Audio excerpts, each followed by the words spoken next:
Vamos a hablar ahora de dos temas que son muy urbanos en México y que están en el centro de atención de la sociedad porque se han politizado de manera muy acelerada. El primero es la movilidad, transportes, y el segundo es la política habitacional, la vivienda, por ponerlo de alguna manera. Hay una primera cuestión. La esencia de la organización, crecimiento y desarrollo de las ciudades a nivel territorial se da por dos factores: dónde vive la gente y cómo se mueve la gente. ¿Por qué? Porque el uso habitacional representa del orden del 70% de los usos generales de la ciudad. El resto son los espacios para el empleo, la industria, el comercio, los servicios, etcétera, los equipamientos sociales, el espacio público, las calles y demás. Pero el gran tema, una vez que sabemos que el 70% del uso urbano es habitacional, es dónde se pone el resto de los usos del suelo y cómo le hace la gente para moverse. Y encontramos aquí la primera gran disfuncionalidad territorial de la ciudad mexicana. Si ustedes recuerdan, hablamos que la estructura urbana es uno de los grandes retos del desarrollo de nuestras ciudades porque crece, como se dice, a salto de rana. ¿Qué quiero decir con esto?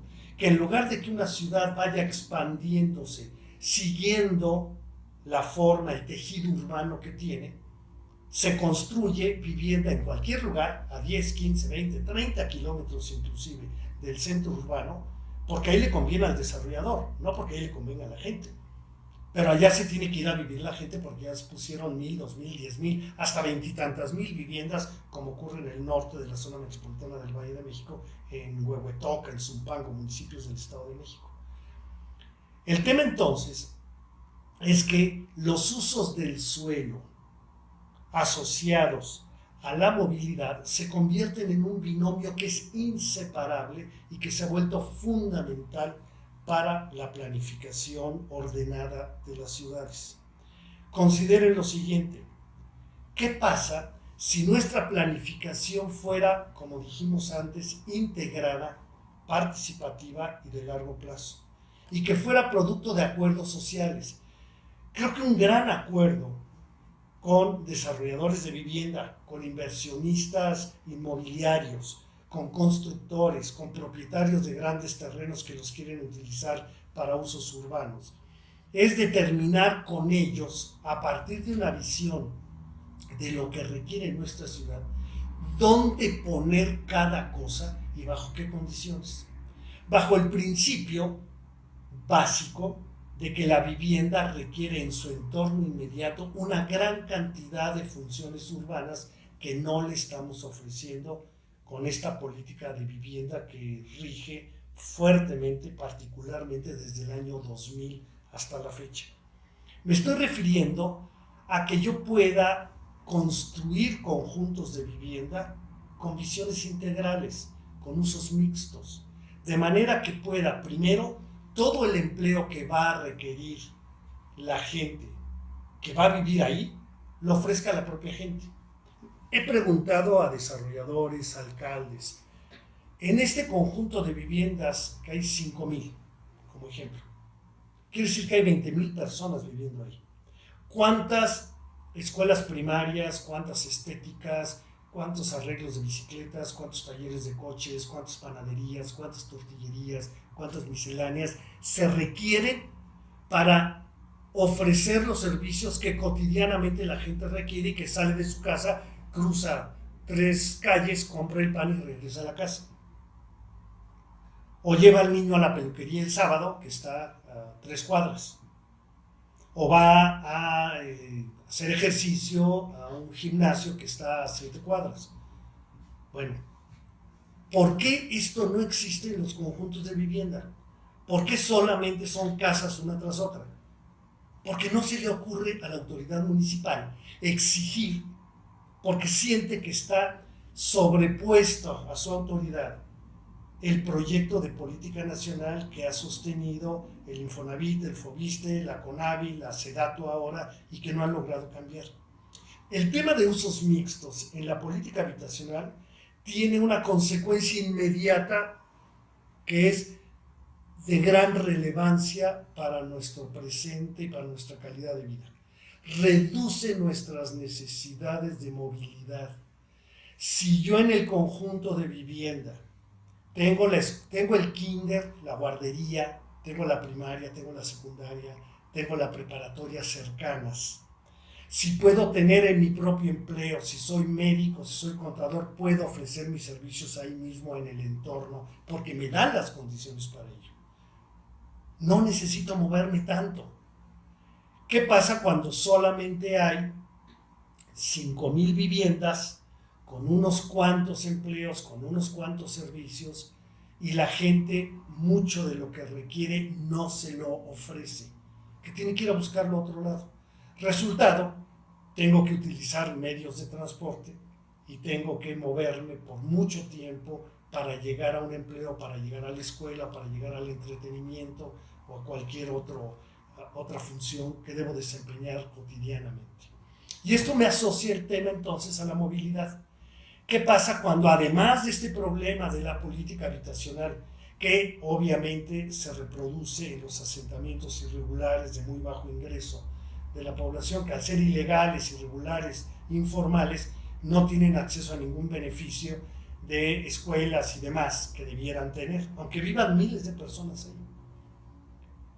¿Qué pasa con toda esta población cuando tampoco tiene un sistema de transporte adecuado? Bueno, llegamos a la crisis, y esa es la crisis que está enfrentando a la periferia de prácticamente todas las ciudades mexicanas. El transporte público va a veces por delante y a veces por detrás del desarrollo urbano. No digo desarrollo, del crecimiento urbano.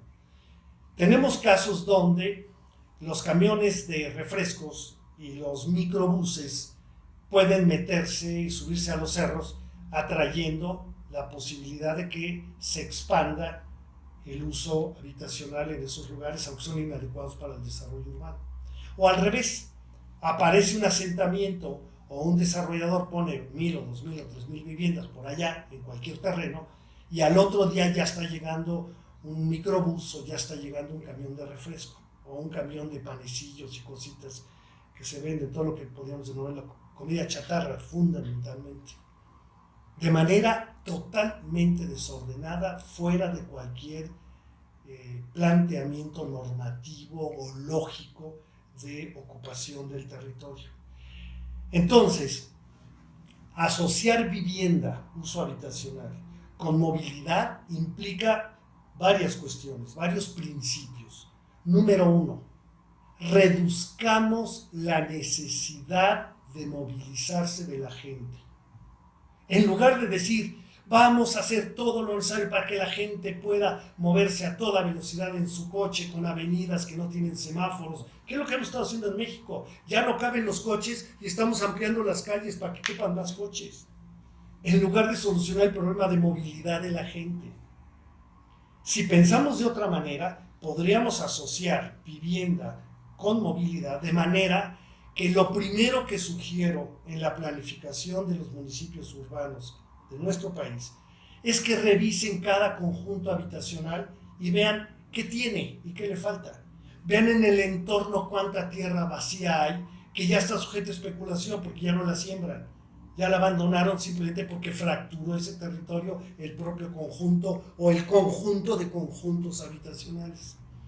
Revisen cómo está funcionando el sistema de transporte y revisen cuánto requieren y cuánto se le puede ofrecer a la gente que vive en esos lugares. Lo mismo con los espacios de muy bajo ingreso que por ser ilegales o informales no tienen acceso a muchos beneficios.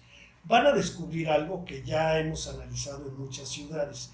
Hay condiciones para promover con desarrolladores que generan actividad comercial, que generan actividad de equipamientos sociales, escuelas inclusive privadas o guarderías, cualquier otro uso, se puede gestionar simplemente si hacemos una planificación integrada, participativa, con visión de largo plazo, para aprovechar en estos polígonos la necesidad que tiene la gente y resolverla reduciendo su necesidad de movilidad. Con eso Con eso mejoramos la calidad de vida de la gente que vive ahí. Reducimos el consumo de energéticos y de emisión de gases de efecto invernadero. Reducimos el consumo y degradación de las infraestructuras que el ayuntamiento tiene que pagar. ¿Con qué derecho alguien construye vivienda a 5, 10, 15 kilómetros y le deja al ayuntamiento ahora que pague a 5 kilómetros de distancia la repavimentación, las lámparas, los tubos, los cables, el movimiento de patrullas, de ambulancias que vayan a atender esa población que está a 5 kilómetros, cuando hay terrenos vacíos dentro de la ciudad y en la primera periferia donde esa población debería estar según la planeación? Donde ya no tiene remedio porque ya está esta planificación de la movilidad y de la vivienda sería una gran solución para reducir las necesidades de movilidad. Por el otro lado está el planteamiento que se ha hecho de transformación del desarrollo urbano, lo que han denominado los expertos el DOT, desarrollo orientado al transporte. Quiere decir que cualquier desarrollo urbano de cualquier naturaleza debe partir de la cercanía de un sistema de transporte cómodo, seguro, barato, que esté a la mano. Esa es la clave del desarrollo orientado al transporte. Donde ya tenemos ciudades complejas, que son casi todas, ciudades con usos mezclados de manera irracional, con vivienda alejada, con espacios de empleo también muy alejados, industriales, con centros comerciales que igual como son ancla, se ponen en el lugar que le conviene al desarrollador y hacia allá tiene que ir la gente a consumir. Nada más que esos lugares se convierten en espacios de especulación y se convierten en espacios que generan muchísima más movilidad. Y como son alejados y como el transporte público no funciona bien en nuestro país, ¿cuál es el resultado? Coches y más coches. El tercer elemento es que el desarrollo orientado al transporte, además de tratar de reducir la necesidad de movilidad acercando los usos del suelo, además de generar condiciones de un transporte mucho más fuerte, todas las inversiones hacia transporte público, hacia banquetas, hacia el peatón, hacia respetar al peatón, hacia estructuras de transporte no motorizadas, no poner rayitas nada más en una calle para que vaya el pobre ciclista esperando que alguien se pase la raya y lo atropelle. No, un sistema pensado de la mejor manera, así como se han pensado el sistema de calles, un sistema de calles para los ciclistas hay que desarrollarlo. Pero el tema que debiera también preocuparnos es lo que hacemos como planificadores y como inversores en obra pública. Si ustedes se dan cuenta, la gran mayoría de los recursos de los ayuntamientos urbanos se están yendo a paso a desnivel. Yo no entiendo por qué cada alcalde quiere tener y presumir que inauguró 1, 2 o 3 o 4 pasos a desnivel, cuando hay soluciones mucho mejores que los pasos a desnivel y cuando en buena parte del mundo están eliminando pasos a desnivel porque son inteligentes y están dando pie a mecanismos de transportación diferentes como los que acabo de mencionar. Cuando evalué el Fondo Metropolitano hace algunos años para el BID y para la Secretaría de Hacienda, descubrimos que 50 y tantos % de los proyectos eran viales para coches y que 50 y tantos % de los recursos eran viales para coches, de todos los proyectos metropolitanos del país, y solo 5% se iba a transporte público. Quiere decir, para cerrar este punto, que hablar de movilidad y hablar de vivienda es un binomio fundamental que no debemos olvidar. Debemos acercar el transporte a la gente, pero bajo el principio que primero tenemos que resolver los usos del suelo para reducir sus necesidades de movilidad. Y finalmente, tenemos que recuperar el transporte para la gente, que es la que más se mueve en transporte público y que es la que más camina. El coche no representa más del 20-30% de los viajes y sin embargo el 90% de la inversión y de la movilidad básica, la infraestructura, se la hemos dado al coche. Esto me parece que debe cambiar y está en sus manos poder hacerlo.